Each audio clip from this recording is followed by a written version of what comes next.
Muy buenas tardes, sean todos ustedes muy bienvenidos al Senado de la República.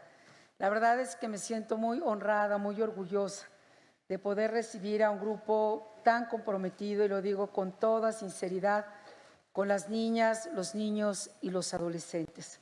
Es un grupo que le ha dado voz durante muchos años. Aquí veo activistas y a mujeres y a hombres que son un ejemplo y una inspiración. Cada una y cada uno de ustedes lo son. Laura de Adivac, solo por mencionar a alguien de los que veo aquí entre el público. Y esta tarde quiero reconocer ampliamente a World Vision. Hace un buen rato, por lo menos, yo no tenía la oportunidad de ver una investigación como esta, que resulta indispensable, que es a todas luces urgente, que nos lleva a un mundo que de pronto es brutal cuando lo conocemos, cuando sabemos lo que está sucediendo en nuestro país, pero al mismo tiempo no es solo una investigación, es un llamado urgente, urgentísimo a la acción y a cerrar filas y a seguir reconociendo y difundiendo, nunca me cansaré de difundirlo, que las niñas, los niños y los adolescentes no tienen partido. Son sujetos de derecho y tenemos que velar por su interés superior. En un país polarizado, dividido, donde está tan confrontado, donde de pronto vemos tanta violencia y tanta normalización de la violencia, tenemos que seguir luchando por quienes no tienen voz, por quienes no van a las urnas a votar, pero como me diría un adolescente extraordinario recientemente, no se les olvide, Josefina, que somos la tercera parte del presente, pero somos el 100% del futuro. Y mientras lo tengan presente, podremos construir de mejor manera. Hoy World Vision nos trae, y agradezco enormemente a Miguel Ángel Laporta, CEO de World Vision, en este marco general de informe nacional. Miguel Ángel, muchas felicidades. Te pido a ti que lleves esta felicitación a todo tu equipo. Estamos transmitiendo en vivo, en directo desde el canal del Congreso, un canal del Congreso que nos permite llegar a todos los rincones del país. Y les voy a pedir a quienes nos están haciendo el favor de escucharnos que no le cambien, que se queden en el canal del Congreso, porque lo que vamos a compartir tiene que ver con cada una y cada uno de nosotros. No importa si somos adultos o qué tan adultos seamos, la verdad es que es nuestra tarea. Como bien se decía, ninguna niña, ningún niño nace sabiendo odiar. Eso es algo de lo que nos encargamos los adultos, pero también nos podemos encargar de enseñarlos a amar, a respetar, a ser incluyentes, a respetar y a ver la diversidad no como una amenaza, sino como parte de nuestra comunidad y de nuestra sociedad. A vernos y a reconocernos entre nosotros. La pandemia nos ha dado muchas lecciones, algunas muy buenas. Hay quienes se han vuelto afortunadamente más empáticos, más incluyentes, más solidarios. Y también la pandemia, como lo refleja este estudio y esta investigación, ha construido hogares en infiernos y nos revela muchas de las realidades que estamos enfrentando.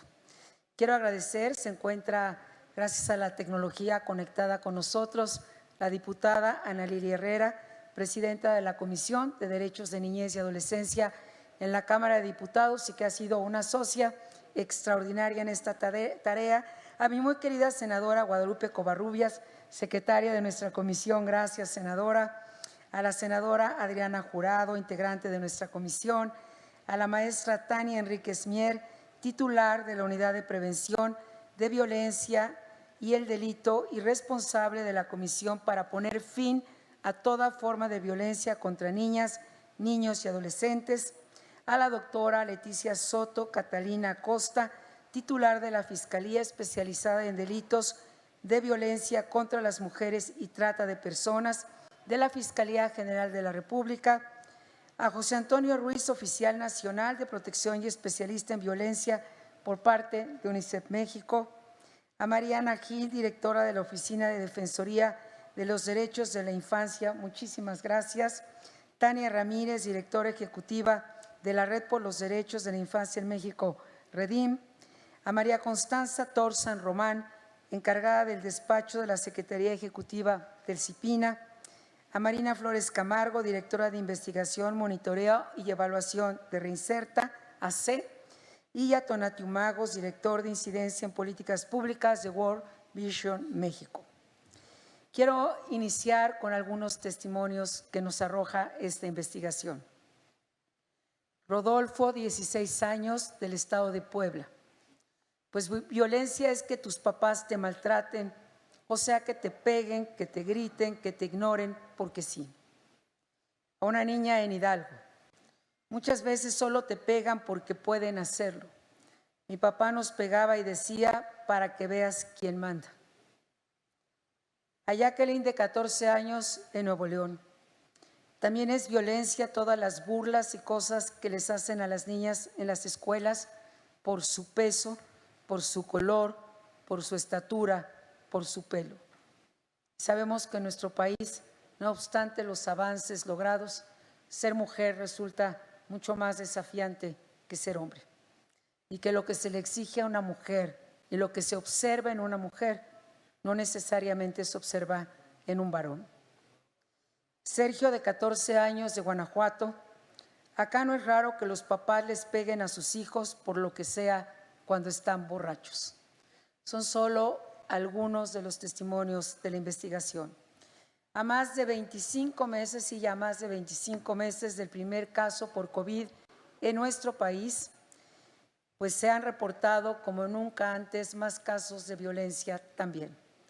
Más de 300 feminicidios contra niñas y adolescentes, más de 4,000 homicidios culposos contra niñas, niños y adolescentes, más de 3.5 millones de niñas, niños y adolescentes jóvenes que se quedaron sin escolaridad.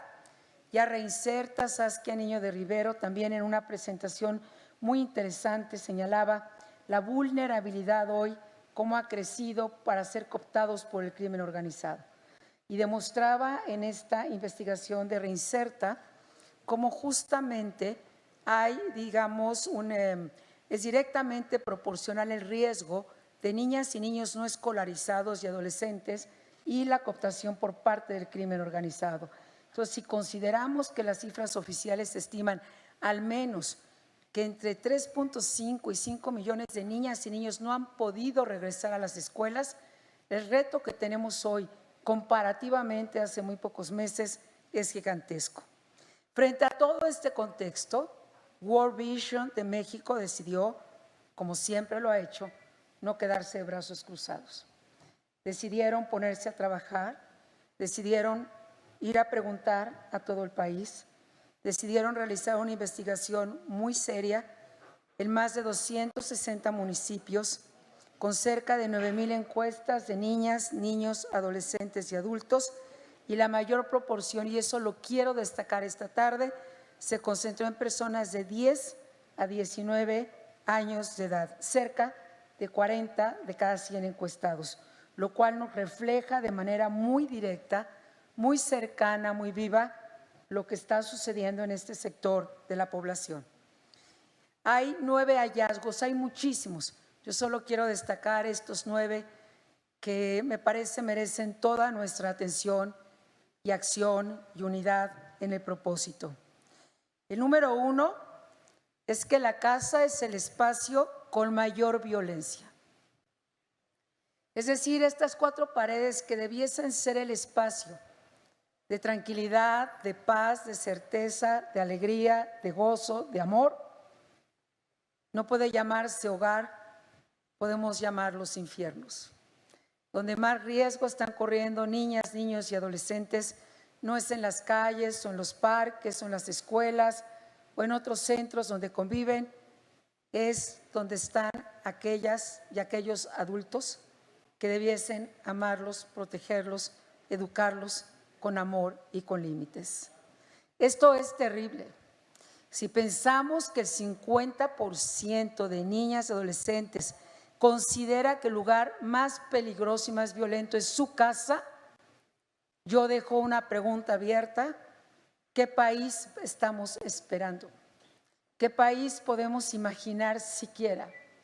en una cultura de destrucción, de violencia, sin límites, de abuso total del poder, ¿verdad? Y de un adulto que prepotente maltrata sin límites a quien debe proteger. Las niñas y los niños no van a recordar esta pandemia por las cifras, van a recordar esta pandemia por cómo fueron tratados, cómo han sido tratados o maltratados. La segundo de los hallazgos, y esto es muy importante porque nos abre nuestro querido director de World Vision una tarea de política pública que yo por lo menos no imaginaba. El segundo hallazgo son el valor de las líneas telefónicas. Las líneas telefónicas se han convertido en un medio muy importante de denuncia para niñas, niños y adolescentes. Más del 90% de ellas y de ellos han solicitado alguna vez ayuda telefónica. Quiere decir que tener líneas telefónicas de SOS y de delatar y denunciar la violencia parece una tarea urgente en cada municipio, en cada estado, en todos los rincones del país. El tercer hallazgo es que el bullying evidentemente sí se reconoce por este sector de la población como una forma de violencia. Más del 90% de niñas, niños y adolescentes así lo consideran. El cuarto hallazgo es que también más de la mitad no ha identificado o no recuerda haber escuchado alguna campaña de protección para ellas y para ellos desde el gobierno en este último año. Aquí hay gente muy joven, muy pocos somos de esta generación, pero algunas, tal vez de algunos recordarán que hubo campañas que incluso tenemos una gran recordación quienes la vivimos como adultos jóvenes o entre adolescencia y adultos, estas campañas de mucho ojo o díselo a quien más confianza le tienes, que eran campañas que con estas invitaciones muy cortas nos hacían sentir que sí existíamos, que estábamos presentes y que había algo que podíamos hacer a favor de nosotras y de nosotros. Y hoy más del 50% dicen: no he escuchado una sola campaña en este sentido. El quinto hallazgo es que también menos del 10% de niñas, niños y adolescentes y adultos señala que se haya hecho mucho en el último año por parte del gobierno a favor justamente de estos sectores. Este es un llamado y una convocatoria. Estamos demasiado ocupados en muchas tareas y estamos muy poco ocupados a veces en lo realmente importante, particularmente en niñas, niños y adolescentes. Como que de pronto se nos olvida que algún día nosotros también lo fuimos y que ojalá nunca dejemos de serlo, porque entonces dejaríamos de existir gran parte de nosotros con sueños, con alegría, con anhelos, con resiliencia.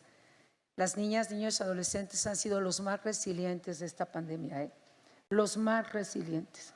No hay nadie más resiliente que ellos, no solo por estos niveles brutales, crueles, inaceptables de violencia, sino en aquellos que han vivido hogares, han tenido que estar encerrados. Hace poco dábamos un foro sobre niños que no tienen suficiente capacidad auditiva y yo tampoco había reflexionado de manera profunda, y ellos dicen que esta pandemia ha sido muy excluyente porque el cubrebocas les impide cualquier comunicación que ellos puedan tener con quienes tenemos esta capacidad auditiva. Es decir, por eso hablo de que esa resiliencia debe ser un ejemplo para todos nosotros. El sexto hallazgo: niñas, niños y adolescentes pues no se sienten seguros en ningún lugar y en ningún tiempo. Eso es una tragedia. El 90% no están seguros ni todo el tiempo ni en ningún lugar. No conozco la proporción y sería interesante saberla de niñas, niños y adolescentes que han dejado de salir a las calles a jugar o a los parques por el problema de la inseguridad. Y eso es coartar las libertades y es quitar el derecho al juego.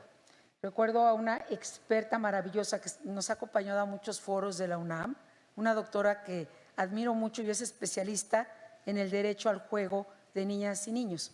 Y ella me dio, al menos a mí, una gran lección en un foro, porque decía, de pronto vemos el juego como algo marginal en la vida de los niños. Sin embargo, en el juego es donde se aprenden las reglas de la vida, porque en el juego uno aprende que hay reglas. Y cuando uno dice, vamos a jugar, ¿cuáles son? Primero nos ponemos de acuerdo, primero hay que construir un acuerdo. Es la maestra Mónica González Contró, que es extraordinaria, de la UNAM, que la extraño, hace mucho tiempo que no la veo y la saludo desde aquí. Ella decía, lo primero es el acuerdo, esos que tan difícilmente hoy estamos construyendo en el país. Decía, ¿ahora qué jugamos? Después de qué jugamos, ¿cuáles son las reglas del juego? ¿Hasta cuánto contamos? ¿Hasta 10 o hasta 8? ¿O cómo le hacemos? Y después, ¿quiénes ganan y quiénes pierden? Dice la maestra Mónica, y son las reglas de la vida, es donde aprendes a ganar, es donde aprendes a perder, es donde aprendes a ser buen compañero cuando pierdes o cuando ganas. Y una niña, un niño que no juega, no solamente pierde un derecho fundamental, sino pierde un aprendizaje esencial para el resto de su existencia. Así que tenemos que ir reflexionando sobre este temor que hoy siente el 90% de niñas, niños y adolescentes. El séptimo hallazgo es la normalización del trabajo infantil. Es decir, el 14% no lo ve como algo excepcional, está totalmente normalizado. El octavo hallazgo es que los gritos ya no se ven como gritos. Es decir, cerca del 30% considera que gritar es una forma natural de educar. O sea, dar gritos horribles, como yo digo, hay veces, nunca falta la vecina de los claxonazos, que a punta de claxonazos saca a sus hijos, que a punta de gritos los sienta en una mesa o los levanta, pero eso sí, cuando le gritan a ella, arde Troya, pero ella o él le puede gritar lo que sea, cuando sea y en donde sea. Y Octavio Paz solía decir que la primera expresión de la violencia siempre es verbal. Y después vienen todas las demás. Una vez que se ha cruzado la línea de la falta de respeto verbal, es muy fácil cruzar las otras líneas. Y lo vivimos en las relaciones de pareja, lo vivimos aquí en el Poder Legislativo, cuando se dicen tantas ofensas, cuando se descalifica, lo vivimos en algunas conferencias donde de pronto pues se adjetiva a tantas personas. Es decir, es la primera expresión de la violencia. Después vienen las demás. Y que niñas y niños en nuestro país vean los gritos como algo normal no es una buena noticia. Los gritos debiesen ser inexistentes o muy excepcionales. Desde mi punto de vista, inexistentes, salvo para salvar la vida de alguien, ¿verdad? Hasta un lado porque viene un coche o ten cuidado porque hay un riesgo, pero fuera de esto creo que normalizar los gritos, como hoy sucede, es este hallazgo que nos debe poner en acción. Y finalmente, el noveno hallazgo que quiero mencionar es que se identifica un avance muy pobre justamente en toda esta gestión de datos. Siempre hemos tenido un problema muy fuerte de investigación. Cuando queremos conocer acerca de los crímenes de violencia sexual, nos faltan cifras, nos faltan datos. Cuando queremos conocer acerca de qué lugar estamos ocupando en turismo sexual infantil, aunque sabemos que ocupamos el segundo lugar del mundo, nos faltan datos, nos faltan evidencias, y esto es algo que me gustaría mucho proponerte a World Vision y por supuesto, querido Miguel Ángel, que pudiéramos tener una reunión con el INEGI y a todas y todos ustedes tan comprometidos, porque tenemos que cerrar filas para tener datos fuertes, datos duros, saber sobre qué bases debemos de trabajar.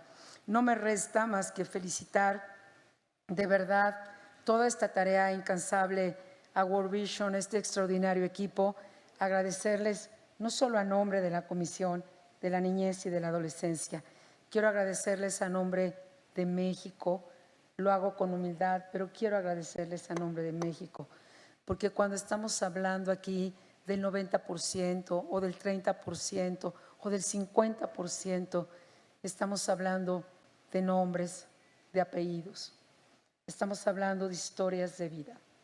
Y tal vez desde que soy abuela me he vuelto mucho más sensible, porque tengo una nieta que estoy vuelta loca de amor por ella. Esto de la abuelez es maravilloso. A todo el mundo en su edad correspondiente se lo aconsejo. No hay que precipitarse, pero a todo el mundo se lo aconsejo ampliamente. Esto de la abuelez es una forma de amar de una manera totalmente diferente. Y cuando veo a mi pequeña nieta que apenas va a cumplir 2 años, sueño que salga a las calles a jugar sin miedo. Sueño que nunca me preocupe para saber si va a regresar con vida o sin ella. Sueño y quiero que sea una niña que no normalice los gritos, sino el amor. Quiero que ame este país y lo camine siempre. Y quiero que crezca con el derecho a jugar, a ser feliz, a un mundo sin violencia, para que ella tampoco sea violenta, para que ella sea incluyente, ella ame su mundo y sepa respetar y amar a todo aquello que nos rodea y sepa tomar decisiones y sepa discernir y se sepa acompañada y sepa que esté donde esté y pase lo que pase, siempre la voy a estar esperando. Y creo que es lo que todas las niñas y niños de este país merecen, entre muchas otras cosas. World Vision, muchas felicidades. Es un gran orgullo para México y para este Senado recibir el día de hoy. Reitero mi compromiso desde esta comisión, donde, como dará cuenta nuestra querida secretaria y los integrantes, no hay partidos. Siempre hemos privilegiado el interés superior, la vida y los derechos de las niñas y los niños. Enhorabuena y muy bienvenidos y bienvenidas todas ustedes.